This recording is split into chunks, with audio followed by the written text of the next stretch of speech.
Сәлеметсіздер ме, құрметті көрермендер? Бүгін сіздермен бірге түріктің нанын пісіретін боламыз.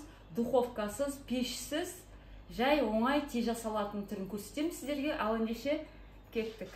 Бізге қажетті ингредиенттер: тұз, сухой дрожжымыз, қант, сүт, су, ұн. Енді сүт міндетті түрде жылы болу керек. 150 грамдай сүтімізді аламыз. Оған 150 грамдай жылы су құямыз. Енді дрожжымызды саламыз. Қантымызды саламыз. Тұзымызды саламыз. Жақсылап араластырып аламыз.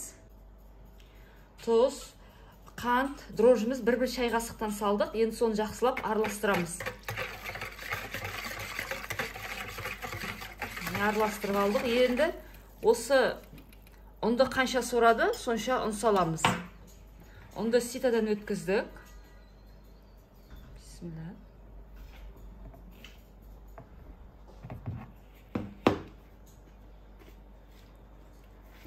Қамырды қатты қылып жасамаңыздар.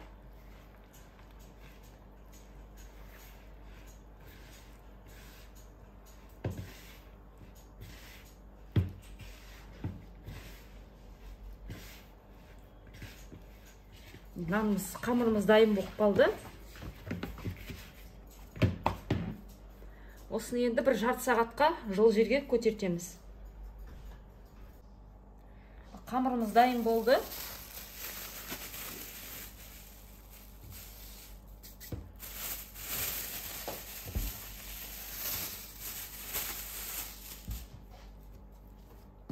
Қамырымыз дайын болды. Бір рет басып қойдым. Екіншісінде уже жасап жатырмын. Осыны бірнеше бөлікке бөліп аласыздар. Көп қылмай ұн жағуға болады арасына.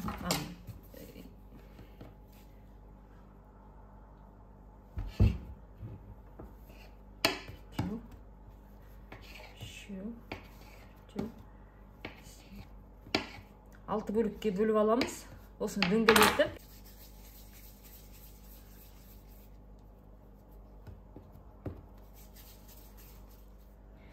Бетіп дөңгелетіп алдық. Енді осыны шетінен сызамыз.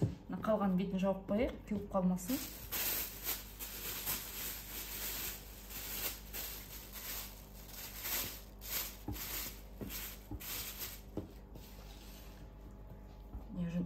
Қамыры өте жұмсақ.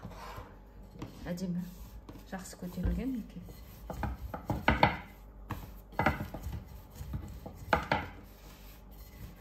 Қалыңдығы енді біз үйде қиықша пісіреміз ғой, құдайнан пісіреміз. Жобалап сондай болады қамырдың қалыңдығы.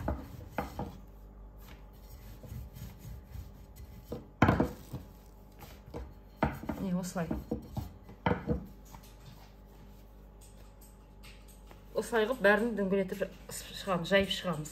Қамырымызды осылай жайып алдық. Манағы қамырдан осындай 7 дөңгелек нан шықты. Міне енді осыны қазір пісіретін боламыз. Табамыз ысыды. Бисмилла. Бұл салғаннан кейін кішкенеден кейін екінші жағын аударып, кезек-кезек аударып отырамыз. Астына май ештеме жақпайсыздар.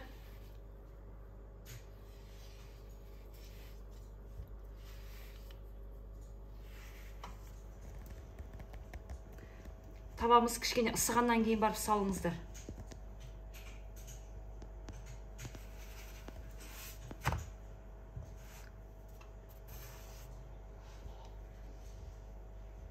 Осылай аударып отыру керек, кезек-кезек. Өте қатты отта қоймаңыздар, күйіп қалмасын.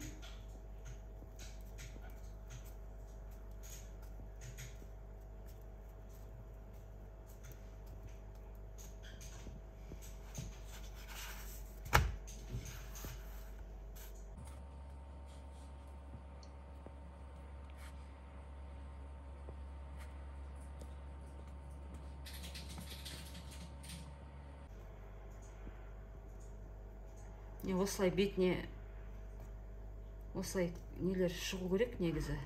Томпаю керек осылай нанымыз. осылай екі жағын кезек-кезек аударып отырыңыздар. Осылай өзі көтерілу керек, үрленіп шар сияқты. Болып қалды.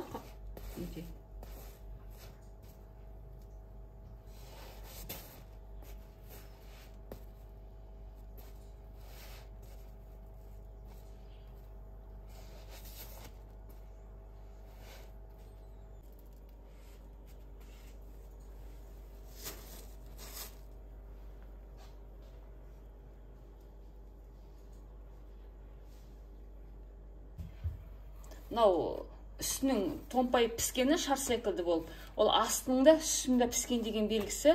Шикі болады деп уайымдамаңыздар, қазір жегенде көресіздер. Ал нанымызды пісіріп алдық. Мінекей, жұп-жұмсақ мынандай болып шықты. Енді осыны мінекей ас көгіміз бар, мынандай петрушка. Үйдің сармайы болсын, дүкеннің сармайы болсын, кішкене қосып, соны араластырып, осы нанды сомен нанға жағып шығамыз. Осыны бұл дәмін келтіріп жұмсартады деп ойлаймын, себебі бұның құрамында ешқандай да май жоқ. Сондықтан да осыдан біз жағамыз.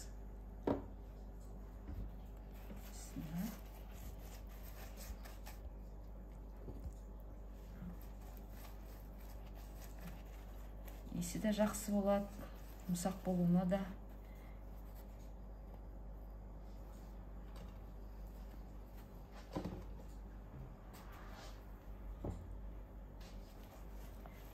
Екі жағына кезек жағып шығыңыздар.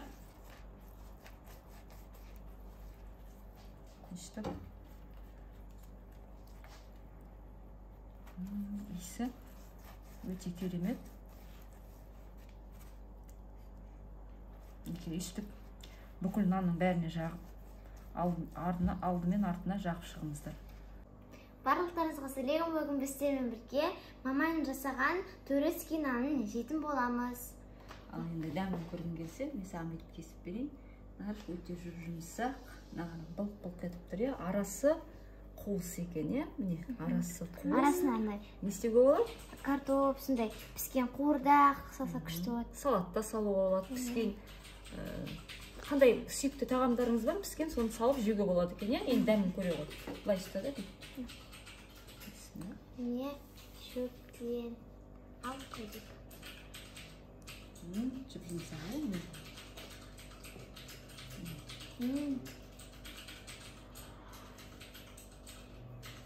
Майға піспегендіктен біз май жақтық, бетіне. Дәмі өте күшті.